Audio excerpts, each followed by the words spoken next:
রোমাডোলা তার বিখ্যাত গ্রন্থ সেখানে বলছেন যে among its flotsam and jetsam he was nothing but a nameless sannyasin with a saffron robe among a thousand others, but the fires of genius burned in his eyes. He was a prince despite all disguise. যে কোনো পোশাকের আড়ালে তিনি ছিলেন আসলে রাজা। যখন শিকাগোয় বলেছেন তখন অ্যানি বেসান্ত লিখছেন শিকাগোর ঘন আবহাওয়ার মধ্যে জ্বলন্ত ভারতীয় সূর্য, সন্ন্যাসী তিনি কিন্তু সন্ন্যাসীর চেয়ে সৈনিক বলে বেশি মনে হয়। ব্যক্তিত্বকেই স্বামীজি নিজের অভিজ্ঞতা সবচেয়ে বড় শিক্ষক। ব্যক্তিত্বটা হয়েছিল স্বামীজি মানুষকে মেশার। নিবেদিতা স্বামীজি সম্বন্ধে বলেছে আমাদের যিনি গুরু তিনি জীবনকে ভালোবাসতে শিখিয়েছিলেন, জীবন থেকে পালিয়ে যাওয়া নয়। স্বামীজি বলেছিলেন তো যে আমি আমার এই মেধা এটি পেয়েছি বাবার থেকে, আর মা যেভাবে ভালোবেসেছেন সে তার কোনো তুলনা হয় না। স্বামীজিকে নিকোলা টেসলা বলেছিলেন যে আবার যদি পৃথিবীতে আসেন তাহলে আপনি কি শেখাবেন ছেলে মেয়েদের? বলেন কিচ্ছু শেখাবো না, মনঃসংযোগ শিখিয়ে দেবো। আসলে জানেন তো ভারতীয় দর্শন একটা কথা বলে যা স্বামীজির ক্ষেত্রে প্রযোজ্য, যে আমরা যখন পড়ি আমরা কিন্তু শুধু বইটা পড়ি না, একেবারে যে পঞ্চ ইন্দ্রিয় আছে চক্ষু কর্ণ নাসিকা জিহ্বা ত্বক আমরা পুরোটা দিয়ে রিসিভ করি। স্বামীজি শুষে নিতে পারতেন ব্লটিং পেপারের মতো। শ্রীরামকৃষ্ণের ছিল মারাত্মক মেমোরি ছিল শ্রীরামকৃষ্ণের। পরিব্রাজক পড়েন দেখবেন স্বামীজি ওয়ার্ল্ড হিস্ট্রিটা মুখে মুখে গল্প বলেছেন। মানুষের জন্য কান্দা, মানুষের জন্য ভাবা এবং মানুষ নিয়ে গোটা জীবন কাটিয়ে দেওয়া এই স্বামী ছাড়া কারো পাওয়া যায় না। যখন ভারতবর্ষের এত কাছ থেকে দেখেছেন সেটা আমার মনে হয় স্বামীজির সবচেয়ে বড় গুণ। স্বামীজি কাঁদতেন মানুষের জন্য, মানুষের জন্য মানুষের জন্যই ভাবনা, মানুষের জন্যই চিন্তা, মানুষকে যে অবস্থা আছে সেই অবস্থা থেকে স্বীকার করা, গ্রহণ করা স্বামী ছাড়া কেউ পারেননি। এই শিক্ষাটাই তো স্বামীর আসল কথা। বলেছিলেন শিক্ষাটাই দিতে হবে এবং সাধারণ মানুষকে শিক্ষা দিতে হবে যাতে তারা জেগে উঠতে পারে। গণশিক্ষা, গণচেতনা, গণসংগঠন।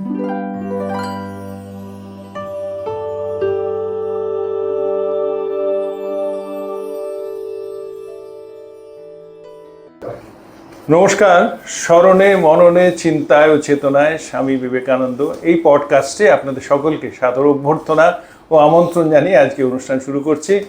আজকে আমাদের প্রাণারামের পবিত্র সুরের ঐকান্তিক চেষ্টায় এই পডকাস্ট কিন্তু অনেকটা এগিয়ে গেছে এবং এই পডকাস্টে আমার সঙ্গে বাক্যালাপে রয়েছেন নানাদার দেন শ্রী তরুণ গোস্বামী, যার পরিচয় নিষ্পন্ন। তরুণবাবু নমস্কার আমাদের পডকাস্টে। আজকের এই পডকাস্টে গতবারে আমার মনে আছে আমরা ডিসকাস করেছিলাম যে ওই স্বামীজির কি বলবো যে স্বামীজির শক্তির কিছুটা উৎস নিয়ে, অ্যাকচুয়ালি যে বর্তমান যুগে স্বামীজির বাণীর প্রাসঙ্গিকতা নিয়ে আমরা অনেক আলোচনা করছি। আজকে আমার কাছে একটা প্রচণ্ড রকমের মানে ঔৎসুক্য প্রচণ্ড রকমের নাড়া দেয় যে স্বামীজির যে চুম্বক শক্তি, ধরুন একটা 30 বছরের ছেলে, তার মধ্যে যে চুম্বক শক্তিতে তুমি সারা পৃথিবীকে কনস্ট্যান্ট আকর্ষণ বা আকর্ষিত করে রাখতেন, সেই শক্তির উৎসটাকে আমি আজ প্রশ্নটা 3 ভাগে ভাগ করবো। একটা হচ্ছে চুম্বক শক্তির উৎস, আরেকটা হচ্ছে স্বামীজির অগাধ পড়াশুনো নিশ্চয়ই ছিল, আপনি ছাড়া কে ভালো করে বলতে পারবেন যে এত যে উৎস তার মধ্যে কিন্তু পড়াশুনো তো ছিলই, কিন্তু তিনি তো সন্ন্যাসী আর সঙ্গে একটা কমণ্ডলু বা একটা ছোট্ট একটা ঝোলা নিয়ে ঘুরে বেড়াতেন, সারা পৃথিবী ঘুরে বেরিয়েছেন। তার ওই বইয়ের ভাণ্ডার তো নিয়ে যাওয়ার কোনো ইয়ে ছিল না। তো সে উৎসটা কোত্থেকে পেতেন, তিনি কোথায় পড়তেন? আর তৃতীয় হচ্ছে আমার যে ওনার ফটোগ্রাফিক মেমোরি, মানে এর একটাই সলিউশন হতে পারে যে উনি যে একটা ফটোগ্রাফিক মেমোরি নিয়ে সঙ্গে ঘুরতেন হয়তো। এই তিনটে নিয়ে আমি ভাগে ভাগে প্রশ্ন করব, কেমন? সুতরাং প্রথমে আসুন আমরা চলি ওনার চুম্বক শক্তি নিয়ে। আপনার কিছু বক্তব্য, মানে আপনার ডিটেইল বক্তব্য। স্বামীজির তো ম্যাগনেটিক পার্সোনালিটি ছিল, সবাই বলেছেন, বিদেশে যারা দেখেছেন সবাই বলেছেন ম্যাগনেটিক পার্সোনালিটি। যেখানেই গেছেন, রোমাডোলা তার বিখ্যাত গ্রন্থ সেখানে বলছেন যে among its flotsam and jetsam he was nothing but a nameless sannyasin with a saffron robe among a thousand others, but the fires of genius burned in his eyes. He was a prince despite all disguise. যে কোনো পোশাকের আড়ালে তিনি ছিলেন আসলে রাজা এবং এমন একটা ব্যক্তিত্ব ছিল যে ব্যক্তিত্ব মানুষকে আকর্ষণ করত। আপনার জামশেদজি টাটা জোসেফ ম্যাকলডকে বলেছিলেন যে জাপানে যখন স্বামীজি হাঁটতেন সবাই রাস্তা ছেড়ে দিত এই বলে যে মুখটি বুদ্ধের মুখের মতন। এবং যখন শিকাগোয় বলেছেন তখন অ্যানি বেসান্ত লিখছেন শিকাগোর ঘন আবহাওয়ার মধ্যে জ্বলন্ত ভারতীয় সূর্য, সন্ন্যাসী তিনি কিন্তু সন্ন্যাসীর চেয়ে সৈনিক বলে বেশি মনে হয়। এই ব্যক্তিত্বটা স্বামীজি নিয়ে তৈরি করেছিলেন। আমরা বড় লেখা লিখেছি, পড়েছিলাম একজনের লেখা, যে স্বামী যে বড়নগর মঠ ছেড়েছিলেন আর কলকাতায় ফিরে এলেন 1897 সালে, দুটি ব্যক্তি এমন ব্যক্তিত্ব তৈরি হয়েছিল। এবং ব্যক্তিত্বকেই স্বামীজি নিজেকে অভিজ্ঞতা সবচেয়ে বড় শিক্ষক।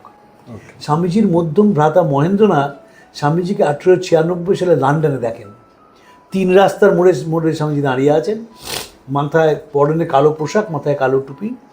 মহেন্দ্রনাথ ভাবছেন যে আরে এই আমার দাদা, এর সঙ্গে রাত্রিরে শুতাম, একসঙ্গে খেতাম, একসঙ্গে স্কুলে যেতাম, একসঙ্গে কত রঙ্গরসিকতা হয়েছে, এই আমার দাদা। এমন ব্যক্তিত্ব, ভাই পর্যন্ত তাকে চিনতে পারছেন না। প্রখর ব্যক্তিত্বটা হয়েছিল স্বামীজি মানুষকে মেশার ফলে। নানা ধরনের মানুষের সঙ্গে মিশেছিলেন। এবং কিরম ব্যক্তিত্ব ছিল ভাবুন, ক্ষেত্রীর মহারাজা, তিনিও তখন ছোট বয়সে, অজিত সিং, স্বামীজিও তো ছোট, স্বামীজি তো তখন বিখ্যাত হননি, বিশ্ববিখ্যাত বিবেকানন্দ নন। তো সন্ধেবেলায় তিনি পান ভোজন করছেন, বন্ধুরা এসে, সেখানে কিন্তু সন্ন্যাসীটি উপস্থিত হয়েছেন, গান হচ্ছে, সে সন্ন্যাসীটি উপস্থিত হয়েছেন। আবার তার কথায় বিদেশে টেলিস্কোপ নিয়ে এসে সন্ন্যাসীর সঙ্গে বসে আকাশে গ্রহ নক্ষত্র দেখছেন। এমন যেখানেই গেছেন সেখানে তাদের মতন। মানবেন্দ্রনাথের একটা খুব সুন্দর লেখা আছে, যে কলকাতা থেকে গেছেন, প্রেসিডেন্সি কলেজ তখন পড়েন, গিয়ে স্বামীজি দেখেই ওরে সদানন্দজিকে বলছেন বেলুর মঠে, যে ওরা তো কিছুই খায়নি সারাদিন, মনে হচ্ছে মুখগুলো শুকিয়ে আছে, তাড়াতাড়ি খিচুড়ি আর পাঁঠার মাংস করে নিয়ে আয়, আমাকে একটু দিস। ফলে এই যে জীবনটাকে অ্যাকসেপ্ট করা, নিবেদিতা স্বামীজি সম্বন্ধে বলেছে, আমাদের যিনি গুরু, তিনি জীবনকে ভালোবাসতে শিখিয়েছিলেন, জীবন থেকে পালিয়ে যাওয়া নয়। তার মানে উনি অর্জন করেছিলেন এই ব্যক্তিত্ব বলুন, চুম্বকের শক্তি বলুন, যাই বলুন, একদম এই প্র্যাকটিস করে। একদম। আচ্ছা, দ্বিতীয়টা শুনি যে ওনার এই ফটোগ্রাফিক মেমোরি, এইটাও কি আহরণ করা নাকি এটা বিবেকানন্দের বাড়িতে মেমোরি ছিল? আচ্ছা, বিশ্বনাথ দত্তের স্মৃতির কথা নিমাইচরণ বোস বলেছেন। ভুবনেশ্বরী দেবীর প্রখর স্মৃতি ছিল, তিনি নাগাড়ে রামায়ণ মহাভারত এবং গান বলতে পারতেন, সেটি স্বামীজি পেয়েছিলেন। এবং মনে রাখবেন, স্বামীজি বলেছিলেন তো যে আমি আমার এই মেধা এটি পেয়েছি বাবার থেকে, আর মা যেভাবে ভালোবেসেছেন সে তার কোনো তুলনা হয় না। মহেন্দ্রনাথ ভূপেন্দ্রনাথ তো ভীষণ ভালো মেমারি ছিল। আমি তো বহু মানুষকে চিনি যারা ভূপেন্দ্রনাথকে দেখেছি, 1961 সালে মারা যায়, এমন কিছু আগেও নন। আপনিও দেখা করতে আসতে পারতেন নিশ্চয়ই, আফসোস হয়, ভীষণ আফসোস হয়। তো ভূপেন্দ্র তো খুব মেমারি ছিল, মেমারিটা ছিল। আর স্বামীজির কি ছিল জানেন? স্বামীজিকে নিকোলা টেসলা বলেছিলেন যে আবার যদি পৃথিবীতে আসেন তাহলে আপনি কি শেখাবেন ছেলে মেয়েদের? বলেন কিচ্ছু শেখাবো না, মনঃসংযোগ শিখিয়ে দেবো। মনঃসংযোগটা স্বামীজির মারাত্মক ছিল। এবং তার জন্য যা দেখতেন সেটা নজর এড়োতো না। ধরুন, প্রাচ্য পাশ্চাত্য গ্রন্থে কিভাবে ডিনার টেবিল সাজানো তার বর্ণনা আছে। স্বামীজি সেখানে বলছেন যে ডিনার টেবিলের প্রথমে সেই স্টার্টার দিয়ে শুরু হলো, নোনা মাছ, তারপর মাংস, তারপর আবার তরি তরকারি, আবার মাংস, কুলপি, আর শেষে দুধ ছাড়া কফি পান এবং ছোট ছোট গেলাসে মদ্যপান লিখেছিলেন। এমন অবজারভেশন পাওয়ার ছিল, প্রচণ্ড অবজারভেশন পাওয়ার ছিল স্বামীজি। এবং সেগুলো স্টোরেজ করার ক্ষমতাও ছিল, ভীষণ ক্ষমতা ছিল স্বামীজি। ভাবা যায় না কিন্তু এগুলো, যে একটা লোকের সঙ্গে কিচ্ছু নেই কিন্তু খালি নিজের অবজারভেটরি, মানে ওনার স্ট্রেংথ অফ অবজারভেশনটা সেটা মেমোরাইজ করা, মানে বর্তমান যুগে আমরা সবাই বলি না সেভ করে রাখো। আসলে জানেন তো, ভারতীয় দর্শন একটা কথা বলে, যা স্বামীজির ক্ষেত্রে প্রযোজ্য, যে আমরা যখন পড়ি, আমরা কিন্তু শুধু বইটা পড়ি না, একেবারে যে পঞ্চ ইন্দ্রিয় আছে, চক্ষু, কর্ণ, নাসিকা, জিহ্বা, ত্বক, আমরা পুরোটা দিয়ে রিসিভ করি। স্বামীজি শুষে নিতে পারতেন ব্লটিং পেপারের মতন, যা দেখছেন সেটা শুষে নিতে পারতেন। সেগুলো শ্রীরামকৃষ্ণের ছিল, মারাত্মক মেমারি ছিল শ্রীরামকৃষ্ণের। দেখবেন কথামৃতে তিনি তো আর গানের কাগজ দেখছেন না, নাগাড়ে শ্যামসঙ্গীত গেয়ে যাচ্ছেন। একটা কোথায় শুনেছি না, সেটা বোধহয় স্বামী সর্বপ্রিয়ানন্দর কোনো বক্তৃতা, মিরাটে নাকি সেই লাইব্রেরিতে এখনো আছে, যে রোজ তার শিষ্য গুরুভাতা এনসাইক্লোপিডিয়া নিয়ে আসছেন এবং ফেরত দিয়ে যাচ্ছেন। না তো তখন স্বামীজি বলছেন যে জিজ্ঞেস করো, যা জিজ্ঞেস করছেন পড়ে ফেলছেন। স্বামীজি না কিরম করে, ওই আমরা তো লাইন পড়ি, স্বামীজি পাতাটা পড়ে ফেলতেন, পাতাটা উল্টে যেতেন, পাতাটা মনে থেকে যেত, ওটা ক্ষুরতা। আর জানেন তো, স্বামীজি যে পড়েছিলেন, এই যে পরিব্রাজক, ওই যে বললাম না, আমি বারবার বলি স্বামীজি একটা আত্মজীবনী কেন লিখলেন না? পরিব্রাজক বিবেকানন্দ পুনায় যখন ছিলেন 2 মাস, তখন ব্যাপক বই পড়েছিলেন, বই পড়েছেন? ব্যাপক। ফ্রেঞ্চে শিখে ফেলেছিলেন তো, পাণ্ডুরঙ্গের রায়ের কাছে ফ্রেঞ্চ শিখেছিলেন, বই পড়েছিলেন। এবং আগে তো বড় লোকদের মধ্যে লাইব্রেরি থাকতো, স্বামীজি লাইব্রেরিতে পড়াশোনা করতেন। ইনফ্যাক্ট এটাই আমার তৃতীয় প্রশ্ন ছিল, উনি তো সঙ্গে কিছু নিয়ে ঘুরতেন না, সঙ্গে কিছু নিয়ে ঘুরতেন কিন্তু না। বই পেতেন কোথায়? এই প্যারিস কংগ্রেসে বক্তৃতা করতে আসবেন, লিখছেন যে আমার কাছে তো বেদান্তের বই নেই, তাই বই ছাড়া বক্তৃতা দেওয়া কঠিন। তাই বইয়ের কথা বলছি। দেখবেন যদি বিদেশে চিঠিগুলো পড়েন, তো যোগানন্দজিকে একটাই চিঠি লিখেছিলেন, সেখানে লিখছেন যে তুমি আমতেল আমসি সব পাঠিয়েছো বলে তোমাকে ধন্যবাদ দিচ্ছি, আবার সাথে বলছেন এই বইগুলো পাঠাও, মুক্তবোধ পাঠাও, ব্যাকরণ বই পাঠাও, পানিনি পাঠাও। এবং বইয়ের এখান থেকে যখন বিখ্যাত হয়েছেন বা থিতু হয়েছেন একটু, তখন বই কলকাতা থেকে গেছে, বই পড়তে পছন্দ করতেন। এবং যদি পরিব্রাজক পড়েন, দেখবেন স্বামীজি ওয়ার্ল্ড হিস্ট্রিটা মুখে মুখে গল্প বলেছে। ধরুন একটা আমরা খুব সুন্দরভাবে পাই যে নেপোলিয়ানের ওই 100 days যখন চলে আসে নাকি সেন্ট হেলেনা চলে আসে, কি অপূর্বভাবে বর্ণনা করেছেন যে মরাসিংহী 100 দিনের জন্য লিবার্টি ইকুয়ালিটি ফ্র্যাটার্নিটি গান গাইতে গেলে সব বেরিয়ে পড়লে সমগ্র জাতির স্কন্ধে দাঁড়িয়ে এক বীর, তিনি ধরাকে কাঁপাতে লাগলেন, তিনিই নেপোলিয়ন। এবং এক প্যারাগ্রাফের মধ্যে ফ্রেঞ্চ হিস্ট্রিকে তুলে ধরেছেন। এবং যেখানে গেছেন সেখানে খুব মাইনিউটলি হিস্ট্রিটাকে অবজার্ভ করেছেন। যখন পরিব্রাজক লিখছেন, তখন বাণিজ্য যাত্রী জাহাজের চেহারা কিরকম হয় তার বর্ণনা দিয়েছেন। অসাধারণ সে বর্ণনা। কে সারেং, কে কর্মী, কে ক্যাপ্টেন, বুড়ো ক্যাপ্টেন কীভাবে করছে, জাহাজ কীভাবে চালানো হয়, বয়লারে ভীষণ গরম সহ্য না করতে পেরে তারা জলে লাফিয়ে পড়েছে, একটু শীতল হওয়ার চেষ্টা করছে, এসব বর্ণনা রয়েছে। তারপর জাহাজ কাঁপছে, সি সিকনেস, এবং সে ডেকে জল উঠে আসছে, সব বর্ণনা স্বামীজি দিয়েছেন। বনিটো একটা হাঙর শিকারের বর্ণনা আছে, পড়লেই মনে হয় যেন সেই আমরা দেখতে পাচ্ছি সামনে হাঙর শিকারটা।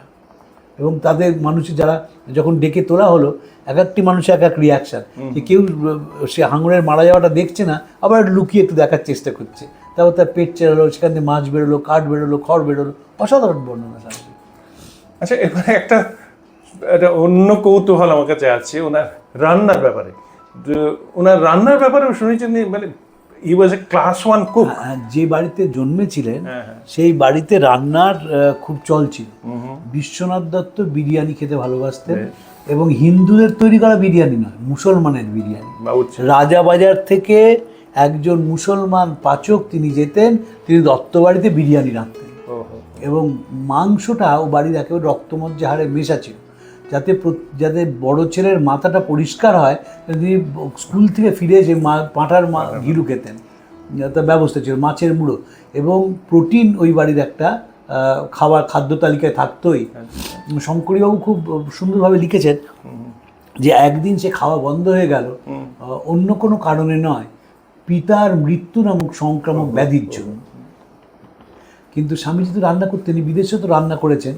এই রান্নাগুলো শিখেছেন কি নিশ্চয়ই পাচকের কাছ থেকেই? নিশ্চয়ই না, বাড়িতে তো শিখেছেনই, প্লাস স্বামীজি বিদেশে ডিশও বানাতে পারতেন, এবং নিজে খেতে খুব ভালোবাসতেন। খেতে ভালোবাসতেন, মানে কী হয় জানেন, লোকে এখন আর খুব তাচ্ছিল্য বলতেন স্বামী লোভী ছিলেন, তা না, হি ওয়াজ এ কনশিয়ার অফ ফুড। আমরা যদি বেলুড় মঠে স্বামীজির জন্মতিথিতে যাই, যে ব্রেকফাস্ট টেবিল সাজানো হয়, সেটা দেখবার মতন। সেখানে এত পোস্ট এগ খেতে ভালোবাসতেন, তারপরে সসেজ খেতে ভালোবাসতেন, এবং আমেরিকাতে তো এগুলো খেতেন, এবং যাই খেতেন খুব সুন্দর খাওয়ার বর্ণনা আছে জানেন। সেদিন কলকাতা গ্রহণ লাগলো, স্বামীজি বলরাম মন্দিরে আছেন, তো শিষ্য রান্না করছেন। স্বামী তো ডায়াবেটিস ছিল, তো চান করার পরে বসে থাকতে পারতেন না। ক্লাসিক্যাল ডায়াবেটিসের সাইন হচ্ছে যেই মাথায় জল পড়েছে খিদেটা বেড়ে যায়। তাই স্বামী খেতে বসেছেন, নিজেই পাত পেরে বসেছেন, আর শিষ্য তখনও খাওয়ার সম্পূর্ণ হয়নি আর কি রান্নার, তার মধ্যে মাছের ঝোল দিচ্ছেন। তখন যে ঝোলটা তোর খুব ভালো হয়েছে ওদেশের মতন, মাছের ঝোল খাচ্ছেন, মাছের শুক্তো খাচ্ছেন। সেই গ্রহণের দিন স্বামী সেই কীভাবে খাচ্ছেন খুব সুন্দর বর্ণনা স্বামী সংবাদে আছে। এই বাংলাদেশে, মানে বাংলাদেশ বলার জন্য পূর্ববঙ্গে স্বামীজি গেছেন, হঠাৎ মনে হয়েছে যে কচু দিয়ে ইলিশ মাছ খেলে খুব ভালো হয়। কচু দিয়ে ইলিশ মাছ আছে। তো সেই নৌকাটা থামানো হয়েছে, তো দুজন ছুটে গিয়ে বাজার থেকে দুটো ইলিশ মাছ আর কচুর শাক নিয়েছে, কচুর শাক। তো স্বামী দাদা বলছেন, দেখ আমি সন্ন্যাসী মানুষ, তোদের কি দিতে পারি, তোরা থির হয়ে বস, দীক্ষা দিয়ে দিই। দুজনকে দীক্ষা দিয়ে গিয়েছিলেন।